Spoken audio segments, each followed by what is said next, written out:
Pemirsa, bagi Anda yang baru mulai berinvestasi di reksadana, barangkali merasa khawatir melihat kinerja reksadana Anda turun. Apa strategi yang harus diambil saat kinerja reksadana Anda turun? Bersama saya Chandra Dewi, Anda menyaksikan Cerdas 5 Menit.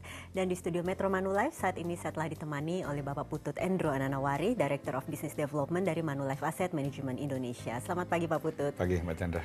Pak Putut, ini barangkali bisa disebutkan faktor-faktor apa saja yang bisa menyebabkan kinerja reksadana ini mengalami penurunan, Pak? Jadi secara umum saya bisa bilang faktor utama atau dominan yang mempengaruhi kinerja reksadana saat ini, kalau saya bisa bilang faktornya pertama kali ekonomi yang ada saat ini, kondisi politik saat ini, dan juga sentimen para investor yang terutama berinvestasi di pasar modal. Itu yang membuat istilahnya kinerja dari reksadana juga ikut terpuruk. Nah, kenapa kok ada kinerja yang menurun seperti ini? Lebih karena itu tadi, nggak bisa dipungkiri kondisi perekonomian kita saat ini melambat. Ini berdampak ke emiten-emiten atau penerbit efek-efek yang ada di pasar modal. Otomatis saham maupun obligasinya juga mengalami penurunan harga. Dan karena reksadana itu berinvestasi di instrumen-instrumen tadi, otomatis kinerjanya juga ikut turun. Gitu.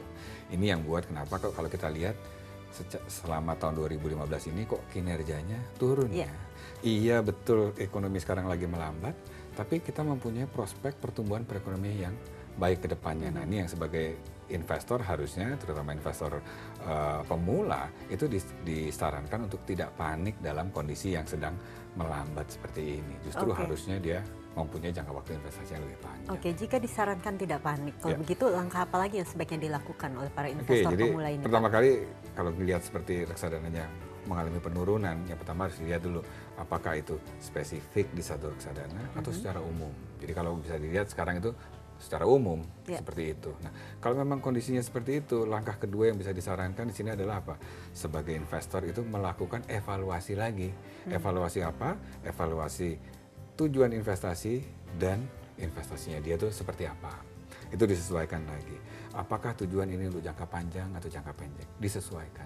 Tingkat risikonya disesuaikan. Nah, jika pada saat yang sama juga investor itu mempunyai kelebihan uang yang juga harus disisihkan, ini nggak ada salahnya dia juga melakukan istilahnya penambahan investasi tadi untuk supaya apa?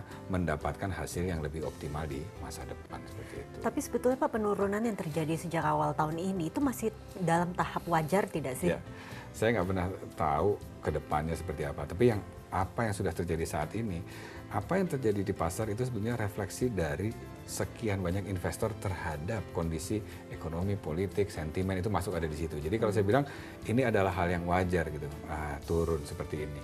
Cuman ya kadang kita nggak pernah bilang bahwa kalau pas lagi naik pun itu nggak pernah dibilangin marketnya salah apa enggak. Cuma biasanya kalau lagi kalah itu ceritanya lebih banyak salahnya gitu daripada baiknya. Padahal sebenarnya kalau kita lihat lagi jangka panjang, market itu selalu naik dan turun gitu. Oke, kalau gitu kalau berbicara mengenai waktu yang tepat untuk menambah porsi investasi kita di reksadana itu kapan, Pak? Dan barangkali juga kepada pemirsa ini, kondisi kinerja reksadana mengalami penurunan, apa yang bisa diberikan kepada pemirsa? Jadi kondisinya kapan yang paling baik sebenarnya setiap saat, dalam arti investor sudah memiliki dana berlebih, satu, mempunyai tujuan investasi dan tingkat risiko yang dapat disesuaikan dengan instrumen yang akan dibeli. Ini yang adalah saat yang paling bagus untuk berinvestasi atau menambah investasinya terutama di reksadana. Gitu, itu yang pertama. Kedua, tipsnya adalah dalam kondisi seperti ini apa yang harus dilakukan? Pertama, jangan panik. Itu rule nomor satu gitu, jangan panik. Yang kedua, evaluasi lagi kayak tadi saya bilang, evaluasi tujuan investasinya dia, tingkat risikonya, jangka waktu. Kalau ini sudah dilakukan dan masih ada ekses uang yang dapat disisihkan untuk berinvestasi, lakukan investasi. Jangan pernah dalam kondisi ekonomi yang lagi jelek ini justru investor berhenti berinvestasi. Ini justru tidak disarankan seperti itu. Malah dia harusnya berinvestasi terutama untuk investasi jangka panjang seperti itu. Jadi intinya adalah jangan panik di saat kinerja reksadana sedang turun saat ini ya Pak Putut ya. Terima kasih banyak atas kehadiran dan informasinya. Namun saya harus mengakhiri perbincangan kita kali ini pemirsa. Saya Chandra Dewi, Cerdas 5 Menit, Cerdas Finansial. Sampai jumpa. Dipersembahkan oleh